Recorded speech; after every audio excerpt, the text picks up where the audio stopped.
सुशांत सिंह राजपूत मामले को 3 साल पूरे हो चुके हैं। 3 साल होने के बाद क्या सीबीआई इस पूरे मामले में चार्जशीट दाखिल करेगी या फिर इस पूरे मामले को क्लोज करेगी? उसी के साथ आपको बता दें कि इस मामले में एक बड़ी गवाही देने वाले रूप कुमार शॉ जी का स्टेटमेंट क्या रिकॉर्ड हो चुका है। वहीं पे समीर वानखेड़े जी के ऊपर आरोप लगाने वाले लोग क्या अब खुद जेल जा सकते हैं? क्या अब शाहरुख खान का भी नंबर आ सकता है? क्योंकि खबर तो कुछ ऐसे ही निकल के आ रही है। बात करेंगे डिटेल में।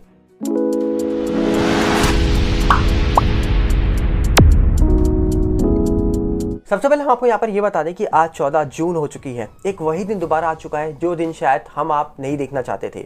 ये वही दिन है जिस दिन शायद दुनिया ने और देश ने और खास करके सुशांत सिंह राजपूत के परिवार हो या उनके फैंस हो, उन्होंने उस इंसान को खो दिया जो इंसान शायद आने वाले टाइम का सुपरस्टार था। जी हाँ, मैं बात कर रहा हूँ सुशांत सिंह राजपूत की। सुशांत सिंह राजपूत वाले मामले को 3 साल पूरे हो चुके हैं।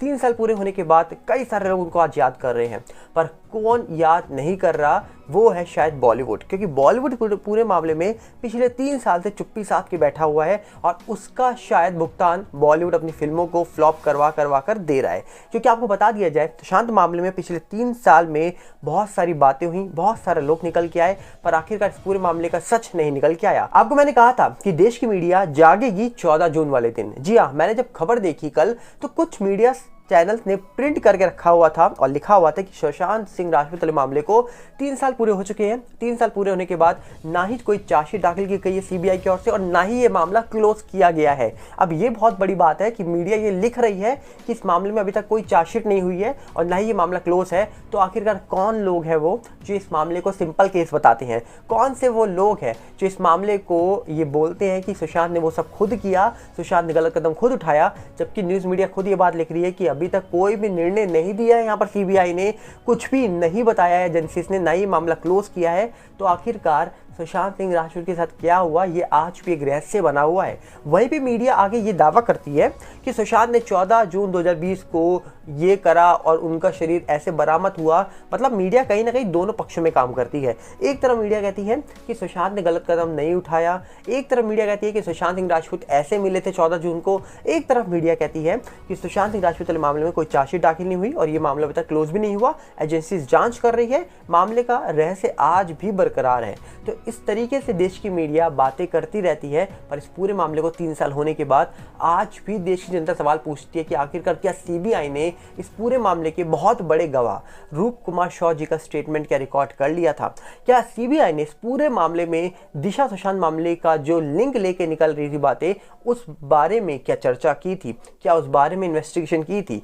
क्या सीबीआई ने इस पूरे मामले में जो सीसीटीवी फुटेज की बातें हो रही थी, क्या उसको इन्वेस्टिगेट किया था? क्या इस पूरे मामले में 13 जून की रात को पार्टी की बात हो रही थी, पॉलिटिशियन के बेटे की बात हो रही थी, क्या इसके बारे में चर्चा हुई थी? क्योंकि ये सारी बातें हमने देश की मीडिया से और साथ में जो बातें सोशल मीडिया से निकल के आ रही थी उन सब से देखी और उन सबको देखने के बाद लगा कि जब इतनी बातें निकल के आ रही हैं तो आखिरकार बड़ी एजेंसीज हैं तो जांच करेंगी। तो हो सकता है जांच की भी हो, ये बातें रिवील नहीं होती हैं जल्दी, पर आज भी उम्मीद यही है देश की मीडिया को और देश की जनता को खासकर कि इस पूरे मामले में जल्द से जल्द कोई अपडेट निकलेगी और जब कोई अपडेट एजेंसी की ओर से आएगी तभी ये मामला मीडिया उठाने वाली है। उससे पहले मुझे लगता नहीं कि मीडिया कुछ भी बोलने वाला है। हाँ, 14 जून का दिन आज है तो हो सकता है मीडिया कुछ प्रिंट कर दे सुशांत को लेकर या फिर 1-2 चैनल ऐसे होंगे जो सुशांत को लेकर बातें करते हैं। पर इसमें सबसे इंपॉर्टेंट बात है सुशांत सिंह राजपूत को लेकर कि सुशांत मामले की आवाज़ जब उठाई गई थी तो सबसे ज़्यादा रिपब्लिक के अर्नब गोस्वामी जी के द्वारा उठाई गई थी। पर फिलहाल क्या वो आज 14 जून को दोबारा जनता के बीच आएंगे या दोबारा से वो इस पूरे मामले को लेकर सवाल उठाएंगे, यही देखने वाला विषय है। क्योंकि आपको बता दिया जाए, सुशांत सिंह राजपूत वाले मामले में पीआर टीम किस तरीके से एक्टिव है ये आपके सामने मैं पहले ही रख चुका हूँ। जहाँ पर आपने देखा कि हाल ही में बड़ी नेता बन चुकी हैं फिलहाल तो स्मृति ईरानी जी, उन्होंने जब ये बात बोली कि मैंने सुशांत को कहा था कि तुम अपने आप को कभी ख़त्म मत करना, मतलब मारना मत, और जब ये बात उन्होंने बोली तो देश की जनता जो थी वो भड़क गई। उन्होंने कहा कि ये बात कैसे बोल दी आपने, जबकि इस पूरे मामले की तो इन्वेस्टिगेशन चल रही है। उसके बाद फिर आते हैं, जैसे अभी हम सुना होगा मनोज बाजपेयी जी, वो आज तक को इंटरव्यू देते हैं, वो कहते हैं बॉलीवुड में बहुत सारी पॉलिटिक्स है, गंदी पॉलिटिक्स का शिकार हो गया सुशांत, वो प्रेशर झेल नहीं पाया। एक ऐसा लड़का जो 50 सपने देख रहा है, वो सपने जो हर शख्स के बस की बात नहीं है पूरा करने की, वो लड़का जो टॉप करता है, टॉप करने के बाद कोचिंग पढ़ाता है, कोचिंग्स पढ़ाने के बाद अपने सपने को फॉलो करता है, टीवी सीरियल में काम करता है, टीवी सीरियल से ब्रेक लेता है, ब्रेक लेने के बाद 2-3 साल तक घर बैठता है और उसके बाद जाके उसको एक फिल्म मिलती है काय पोचे, और उसके बाद से वो स्ट्रगल कर करके एक ऐसी मुकाम तक पहुंच गया क्या वो इंसान स्ट्रगल से डरेगा? क्या वो इंसान प्रेशर झेल नहीं पाएगा? ये कैसी बात करते हो यार। इन बातों को सुनने के बाद कहीं ना कहीं लोग समझ गए कि आज भी लोग ऐसी बातें फैला रहे हैं कि वो प्रेशर को झेल नहीं पाया, और इसका मतलब साफ है कि सामने वाला शख्स ये कहना चाहता है कि भैया प्रेशर झेल नहीं पाया इसीलिए तो ये कदम उठाया।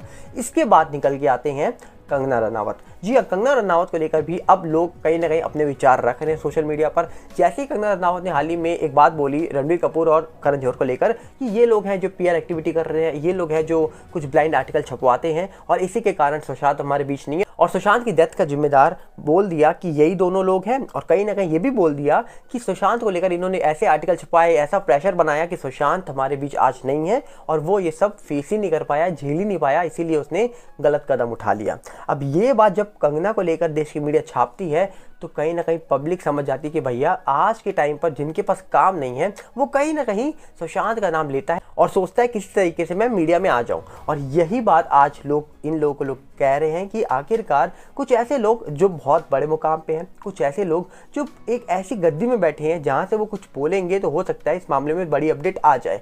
पर फिलहाल पिछले 3 साल से हमने कोई ऐसे शख्स को नहीं देखा जो बहुत बड़ी गद्दी में बैठा हो और जिसने कुछ ऐसा बोला हो जिस पूरे मामले के लिए बहुत पॉजिटिव साबित हुआ हो। बड़े बड़े लोग निकल के आए, बड़े बड़े नेता निकल के आए, बड़े बड़े कहा जा रहा था कि जो टैलेंटेड लोग थे वो भी निकल के आ गए, जिन्होंने अपनी बात रखी और बात रखने के बाद अचानक से सब गायब हो गए। मामले में थोड़ा सा अपडेट निकलता है और फिर सब चुप हो जाते हैं। रूपमा शॉ जी जो आए थे दिसंबर 2022 में, तब कितनी ज़्यादा हाइप पैदा हुई थी और आपको पता है कितने ज़्यादा न्यूज़ मीडिया उनके पास पहुंची थी इंटरव्यू लेने के लिए। और अचानक से जब इंटरव्यू हुआ, बातें बाहर आई, फिर सब कुछ खत्म हो गया, फिर किसी ने बात ही नहीं करी उसके बारे में। फिर उस समय एक और बात निकली थी कि दिशा केस में एसआईटी का गठन होगा और वो गठन अभी तक हुआ नहीं हुआ ये भी कोई नहीं जानता। तो बातें तो बहुत हुई हैं पर उन बातों का जवाब आज तक कभी किसी को नहीं मिला। और 3 साल पूरे होने के बाद क्या देश के जो मीडिया है क्या इस मामले को दोबारा उठाएगी? क्या सुशांत के फैन सुशांत को भूल जाएंगे? मुझे नहीं लगता है, क्योंकि जो इंसान 3 साल से उस शख्स को नहीं भूल पाए वो अगले 30 साल तक भी नहीं भूल पाएंगे उस शख्स को, क्योंकि वो देश की जनता आज भी सुशांत को अपना आइडल मानती है और मुझे लगता है कि आने वाले वक्त तक उनको ही अपना आइडल मानेगी। और इसी के लिए आज हम देख रहे हैं कि बॉलीवुड की स्थिति क्या है। अब आपकी राय क्या है? अब अपनी राय कमेंट्स में रखिएगा। पर दूसरी तरफ समीर वानखेड़े जी को लेकर जो मामला चल रहा है, इस मामले में समीर वानखेड़े जी के ऊपर जिस तरीके से आरोप लगे थे कि उन्होंने रिश्वत ली है, उनके ऊपर जो आरोप लगे कि उन्होंने तो शाहरुख खान से करोड़ों रुपए मांग ली हैं, करीब 25 करोड़ की बात हुई थी और आर्यन को तब छोड़ने की बात हुई थी, ऐसी बातें हुई, ऐसे आरोप लगे उनके ऊपर, जिसके बाद एनसीबी के ऑफिसर ने ही उनके खिलाफ कंप्लेन करी। फिर इस पूरे मामले में एनसीबी की विजिलेंस टीम जांच करती है, फिर सीबीआई जांच करती है और जांच करने के बाद लगातार ये मामला कोर्ट में चल रहा था। 8 तारीख को जहां पर इस मामले की सुनवाई हुई थी, अब अगली सुनवाई 23 जून को होने वाली है। इसी के बीच खबर निकल के आ रही है कि बॉम्बे हाईकोर्ट में एक जनहित याचिका दायर की गई है और इस याचिका में कहा गया है कि इस मामले में शाहरुख खान के खिलाफ भी केस किया जाए, उनको भी इस पूरे मामले में लिया जाए। क्योंकि अगर समीर वानखेड़े जी के ऊपर ये आरोप लग रहे हैं कि उन्होंने पैसा लिया है तो जिससे पैसा लिया है उसने पैसा दिया क्यों? और जब इस पूरे मामले में अगर समीर वानखेड़े जी के ऊपर आरोप लग रहे हैं तो आरोप तो उनके ऊपर भी लगने चाहिए जो इस पूरे मामले में इन्वॉल्व हैं या इन्वॉल्व हो सकते हैं। तो इसी प्रकार देशी मीडिया ये खबर छाप रही है और इसी प्रकार निकल के आ रही हैं बातें कि क्या इस पूरे मामले में अब शाहरुख खान का भी नंबर आ सकता है। ऐसा हम दावा नहीं करते हैं, ऐसा दावा देशी मीडिया कर रही है। और वहीं पर एक फोटो वायरल हो रही है जहां पर यह दावा हो रहा है कि जो आर्यन खान वाला मामला था, आर्यन खान को क्लीन चिट देने की पूरी जो मीटिंग थी ये लखनऊ के एनसीबी ऑफिस में हुई थी। ऐसी बातें भी छप रही हैं सोशल मीडिया पर। अब इसमें कितनी सच्चाई है कितनी नहीं है ये तो आने वाला वक्त बताएगा। पर जो ये बातें छप रही हैं कि ये सारी मीटिंग लखनऊ के एक एनसीबी के ऑफिस में हुई थी जहां पर ये पता लगा था कि आर्यन खान को क्लीन चिट मिल सकती है और ये बातें दिसंबर 2021 की बताई जा रही हैं। तो कहीं ना कहीं ये जो बातें निकल के आ रही है इसमें कितनी सच्चाई है ये तो आने वाला वक्त बता देगा। पर इस मामले में सैम डिसूजा के बड़े खुलासों के बाद कई बातें पता लगी थी कि आखिरकार इस मामले में रिश्वत किसने ली है और कौन फंसाना चाहता था समीर वानखेड़े जी को। और इसी के साथ इस पूरे मामले के इकलौते गवाह प्रभाकर सैल को जब हार्ट अटैक आता है तभी बहुत बड़े सवाल उड़ गए थे इस पूरे मामले को लेकर। अब देखने वाला विषय ये होगा कि आखिरकार इस पूरे मामले में क्या खबर निकल के आएगी समीर वानखेड़े जी को लेकर, जहां पर प्रोटेक्शन प्रोवाइड की गई है उनको कि उनको 23 जून तक कोई अरेस्ट नहीं कर सकता है। उनके अरेस्ट ना होने से किसको दिक्कत हो रही है?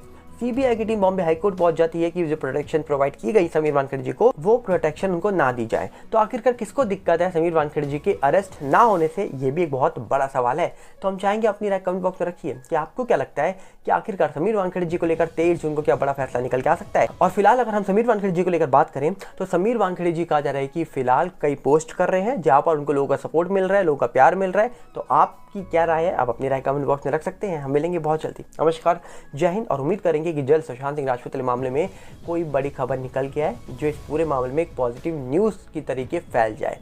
मिलते हैं बहुत जल्दी।